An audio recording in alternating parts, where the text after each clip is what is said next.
Dibrugarh university চিলেবাছৰ মতে আমি পঢ়িছিলোঁ থাৰ্মেল ফিজিক্স। থাৰ্মেল ফিজিক্সৰ যোৱাটো লেকচাৰত মিয়াৰ চিলেশ্যনৰ কথা পঢ়িছিলোঁ। মিয়াৰ চিলেশ্যনত পাইছিলোঁ যে molar specific heat capacity at constant pressure minus molar specific heat capacity at constant volume equal to gas কনষ্টেণ্টৰ সমান বুলি পেলাই আমি প্ৰুফ কৰিছিলোঁ। অ'কে, এতিয়া চাবলৈ আহিছোঁ work done during to isothermal and adiabatic process. Isothermal process বুলি ক'লে য'ত কি হয় টেম্পাৰেচাৰটো কনষ্টেণ্ট হৈ থাকে, তাত কনষ্টেণ্ট হৈ থাকে। আৰু নেক্সট এডিয়াবেটিক যিটো প্ৰচেছ বুলি ক'লে যিটো হিটটো চেঞ্জ অফ হিটটো কনষ্টেণ্ট হৈ থাকে। অ'কে, চেঞ্জ অফ টেম্পাৰেচাৰটো কি হ'বগৈ 0 আৰু change of heat equal to 0 হ'ব during isothermal process, during adiabatic process. Okay, আমি সেই প্ৰচেছকেইটাতে চাবলৈ ওলাইছোঁ, ৱৰ্ক ডানটো চাবলৈ ওলাইছোঁ। প্ৰথমতে আমি আইচ'থাৰ্মেলৰ কাৰণে চাওঁ। আইচ'থাৰ্মেল প্ৰচেছ,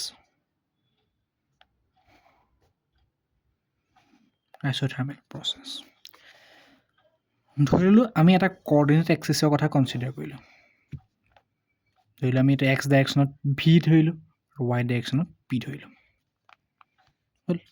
আৰু পি আৰু ভি যদি আমি মেজাৰ কৰোঁ গ্ৰাফডাল, ধৰিলোঁ যে গ্ৰাফডাল এনেকুৱাকৈ আহিলে। অ'কে, আমি যেনিবা 2 বা 3টা ছিষ্টেম কনচিডাৰ কৰিলোঁ য'ত আমি পি আৰু ভি ভেলুটো উলিয়াওঁতে এনেকৈ গ্ৰাফডাল আহিছে। তাৰপিছত যদি 2টা পইণ্টৰ কথা যদি চাওঁ, এটা পইণ্ট এ, এটা point B, A B. Okay, so' এই পইণ্টটোত প্ৰেছাৰ ধৰিলোঁ P1 আৰু ভলিউম ধৰিলোঁ V1। নেক্সট পইণ্ট বি পইণ্টটোত প্ৰেছাৰ ধৰিলোঁ P2 আৰু ভলিউম ধৰিলোঁ V2। অ'কে,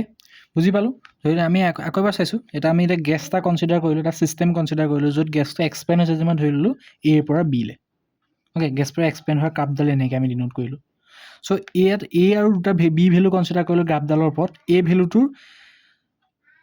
প্ৰেছাৰ হৈছে P1 আৰু ভলিউম হৈছে V1, আৰু বি ভেলুটোৰ প্ৰেছাৰ হৈছে P2 আৰু ভলিউম হৈছে V2। অ'কে, চ' ইয়াৰ পৰা এনেকৈ কনচিডাৰ কৰিলোঁ। হ'ল, ইয়াত গোটেই ছিষ্টেমটোত গোটেইকেইটাতে কি থাকে, টেম্পাৰেচাৰটো কনষ্টেণ্ট আছে বুলি ধৰি ললোঁ। ইয়াত টেম্পাৰেচাৰটো গোটেইকেইটা কনষ্টেণ্ট আছে। অ'কে, চ' আমি যিটো আমাৰ আইডিয়েল গেছ ইকুৱেশ্যন পাইছিলোঁ, সেইটো আছিলে PV ইকুৱেল টু nRT। চ' ইয়াৰ পৰা যদি আমি পি ভেলুটো উলিয়াওঁ, P equal to nRT/V, equation number first. Okay, আকৌ পাইছিলোঁ আমাৰ যিটো ৱৰ্ক ডান ইকুৱেল টু কি পাইছিলোঁ, W equal to integration of PdV। হয়নে? চ' ইয়াত V1 পৰা V2 লে, হয়নে? চ' V1 পৰা V2 লে আমি ইণ্টিগ্ৰেট কৰিলোঁ। চ' ইয়াৰ পৰা V2 থাকিলে P জেগাত আমি এইটো বহাব পাৰোঁ ইকুৱেশ্যন ফাৰ্ষ্টৰ পৰা। চ' এইটো বহাইলোঁ nRT/V dV। অ'কে, চ' ইয়াৰ পৰা কি কৰিলোঁ V1, ইয়াৰ পৰা আমি কনষ্টেণ্টকেইটা উলিয়াই দিছোঁ। nR, T2 কনষ্টেণ্ট ইয়াত, হয়নে? যিহেতু এটা আইচ'থাৰ্মেল প্ৰচেছ, টেম্পাৰেচাৰটো আমি কনষ্টেণ্ট বুলি ধৰিছোঁ। চ' T আৰু এইপিনে আহিবগৈ V1 পৰা V2 dV upon V। Okay, so' এইটো nRT। এই ইণ্টিগ্ৰেশ্যনটো কি হয় আমি জানো, এই ইণ্টিগ্ৰেশ্যনটো হৈছে লগ বেছ E V2/V1 এইটো হয়। এই ইণ্টিগ্ৰেশ্যনটো ছল্ভ কৰি এইটো নাপাম জানো? আৰু ইণ্টিগ্ৰেশ্যন অফ 1/x কি আছিলে, লগ অফ x নহয় জানো? নাছিলে জানো? অ'কে, এইটো পৰা বহাইছোঁ এইটো। চ' V1/V2। এতিয়া মেইন কথা কৈছে ইয়াত আছে লগ বেছ E। অ'কে, যদি আমি ইয়াক লগ বেছ 10লৈ কনভাৰ্ট কৰোঁ, লগ বেছ E তাক আমি লগ বেছ 10লৈ কনভাৰ্ট কৰিব লাগিব।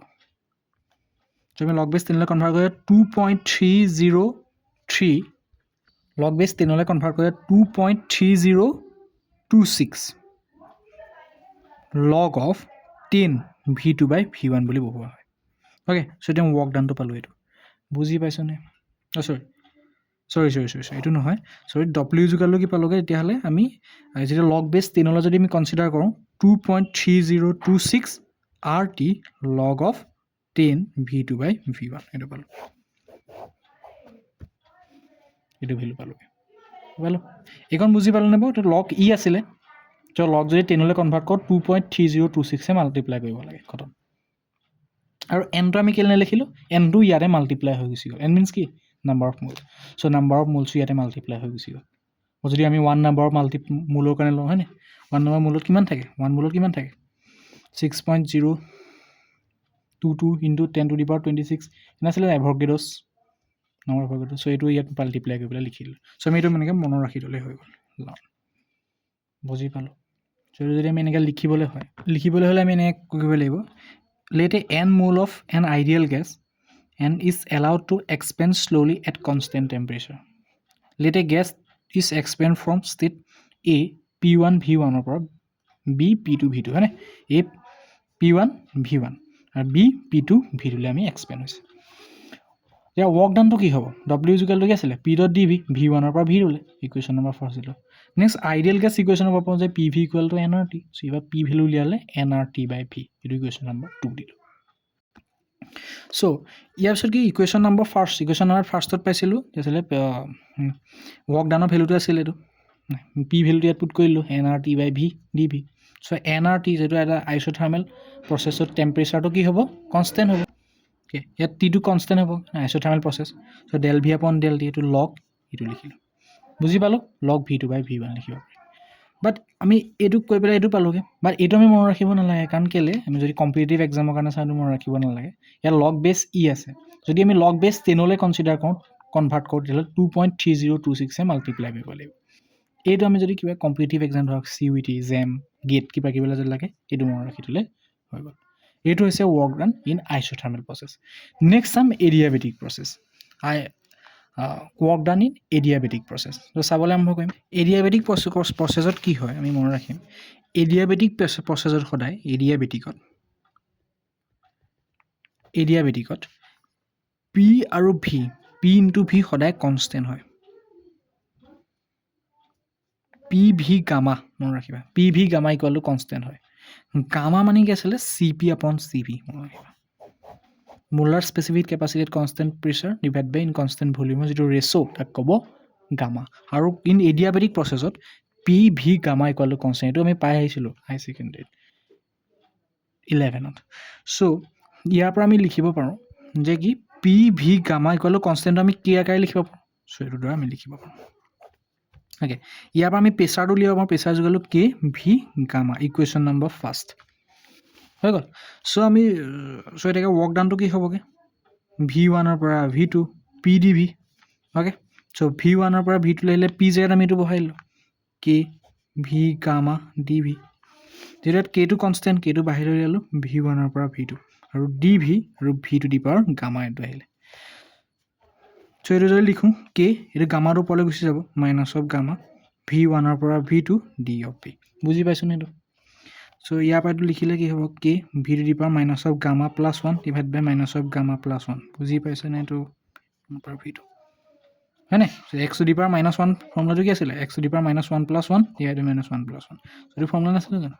যদি ফৰ্মুলাটো আমি এইটো বনাইছোঁ ইণ্টিগ্ৰেশ্যনৰ ফৰ্মুলাটো অ'কে চ' এতিয়া কি হ'ব ইয়াত কে আহিলে এইটো যদি আমি বাহিৰলৈ ল'লে মাইনাছ অফ গামা প্লাছ 1 ঠিক আছে আৰু বেকেটৰ ভিতৰতে থাকিলে কি হ'বগৈ ভিতৰলৈ V2 minus of gamma plus 1 মাইনাছ V1 minus of gamma plus 1 এইটো বুজি পালোঁ W অ'কে এই তলৰটো কমন আনিলোঁ বাকী ওপৰত থাকিলে V2ত V1 আৰু V2 আপাৰ ভেলু আৰু লোৱাৰ ভেলু পুট কৰি দিলোঁ চ' নেক্সট অ'কে চ' ইয়াৰ পৰা আহিলে কে 1 মাইনাছ অফ গামা এইটো কেনেকৈ লিখিছোঁ কে 1 মাইনাছ অফ গামা চ' এইটোক V2 ইয়াত মাইনাছটো যদি কমন লওঁ গামা মাইনাছ 1 হ'ব মাইনাছ V1 এইটো যদি মাইনাছ কমন লওঁ গামা মাইনাছ 1 হ'ব হয়নে এবাৰ যদি মাইনাছটো কমন লওঁ কি হ'ব গামাটো ওলাই গ'লে এইটো যদি এইটো মাল্টিপ্লাই কৰা নহয় ভিতৰত এইটোৱে পাম কি কৰি পেলাই ঠিক আছে so' K 1 minus of gamma আৰু এইটো যদি কৰিবলৈ চাওঁ 1 by V2 the power gamma minus 1 minus 1 by V1 gamma minus 1 এইটো বুজি পালোঁনে হয়নে x to the power minus N কি আছিলে 1 by X to the power N হৈ যায় এইটো তললৈ আহিলে পজিটিভলৈ গুচি আহে অ'কে ইয়াত আমি এই পিছত কি কৰোঁ 1 মাইনাছ অফ গামা যিটো কেটো ভিতৰত মাল্টিপ্লাই কৰোঁ এইটো কি হ'বগৈ K divide by V2 by gamma minus 1 minus 1 by K to the power V1 by gamma minus 1 so এইটো কি হ'বগে গামা 1 মাইনাছ অফ গামা থাকিলে আৰু k2 যিটো ভ্যালু আছে যেহেতু ইন এডিয়াবেটিক প্ৰসেছত কি আছিল p1 v1 gamma equal to k next আকৌ p2 v2 gamma equal to k আছিল নাই k আছিল মানে এই কনষ্টেণ্টটো p1 আৰু v1 ৰ ওপৰত ডিপেন্ড কৰা নাই কনষ্টেণ্টটো কেতিয়াও ডিপেন্ড নকৰে সো আমি এটো এনেকৈ লিখিব পাৰো p1 v1 gamma equal to p2 v2 gamma or no এনেকেও পাৰো লিখিব বুজি পালো এটুক আমি এনেকৈ লিখিছো এটুকো এনেকৈ লিখিব পাৰো মানে k2 এটো ওপৰত ডিপেন্ড কৰা নাই আৰু নেক্সট এই k2 এটো ওপৰত ডিপেন্ড কৰা নাই সো এটো যদি লেফট হ্যান্ড সাইড এটো আৰু এটো এটা ইকুৱেল হৈ গুছি গল সো ইকুৱেল টু লাহেকে ইয়াত পুট কৰি ওকে সো এট k জায়গাত আমি এটো বহালো k v2 জায়গাত k p2 v2 gamma divide by v2 আচ্ছা গামা থাকিলে ডট এটো কেনেকৈ লিখিব পাৰো নে v2 - 1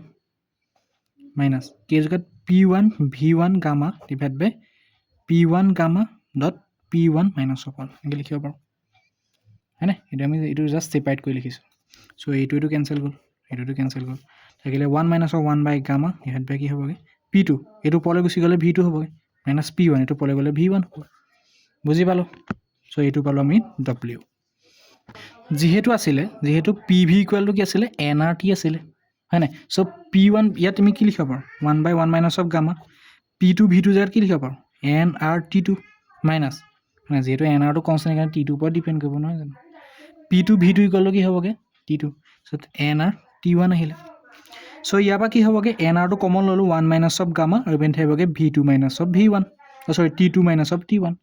যদিহে আমি কি কৰো nr ডিভাইড বাই এটো যদি উল্টাই দিও gamma minus 1 তেতিয়ালে কি থাকিবগে t1 minus of t2 আৰু এটো হ'বগে work done বুজি পালো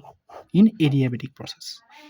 হল এটো আছিল কিন্তু আমি কেনেকৈ লিখিম এটো চাই লও এটো কি আছিল consider n number of mole of an ideal gas contained in an perfectly non-conducting cylinder okay suppose a gas expands adiabatically from the initial volume v1 to final volume v2 adiabatically means tar change of heat to ki hobo laibo 0 hobo so work done to ki hoboge work done equal to w is equal to ki hoboge v1 er pa v2 le pdv ahile so p is the pressure of the gas while it's suffering from the small expansion of p হয় না আমি তো জানো so next এডিয়াবেটিকত কি হয় এটো থাকে pv gamma equal to k মানে pv gamma equal to constant থাকে যত gamma is equal to cp by cp ratio of molar specific capacity at constant pressure divided by in constant volume so এবাৰ প্ৰেসাৰটো এনেকৈ পাব পাৰি equation number first okay so ইয়াত আমি লাহেকে বহাইলো মানে যেটো ভোল এটা আছিল k by gamma বহাইলো এটো কই পেলাই এটো পালো মানে এটো আহিলে কি v2 by gamma টো পললৈ গুছি গল সো লৈ গবলে এটো পালো কি ভলিউমটো ওকে সো এটো বুজি পালো এটো ইখিনি বুজি পালো ওকে সো ইজি তাৰ পিছত এটো আছিল কথাটো যত p1 v1 equal to constant p2 v2 constant হ'ব সো p1 v1 আৰু p2 v2 ইকুৱেল হ'ব সো আমি k জায়গাত কি হ'বলে এটো k v2 মাল্টিপ্লাই কৰি পেলাই k জায়গাত আমি বহাইলো p2 v2 gamma minus of p1 v1 gamma so p2 v2 gamma p2 gamma cancel গল p1 গামা ক্যান্সেল গল এটো v1 তলত ইনভার্স হৈ আছে ওপৰলে গলে প্লাস হৈ যাব সো হৈ গৈছে তাছত ইন আইডিয়াল গ্যাস ইকুৱেশ্যনত পাও যে কি হ'ব pv equal to nrt ideal gas equation so p1 v1 equal to nrt1 p2 v2 equal to nrt2 है ना t1 और t2 पर डिपेंड करिवो nr2 तो कांस्टेंट है n means number of moles r means gas constant so t per depend करिवो so ইয়াত বহাইলো বহাই পেলা কি হবগে nr2 এবা कांस्टेंट ললো কমন ললো সৰি so এবা t2 minus of t1 থাকিলে যদি আমি তলৰটো খলাই দিও মানে ওপৰ আগত গামাটো লিখো পিছত যদি 1 টো লিখো দিলে কি হবগে এটো খলনি হৈ গৈ যাব t1 minus t2 so এটো হবগে work done in adiabatic process Thank you.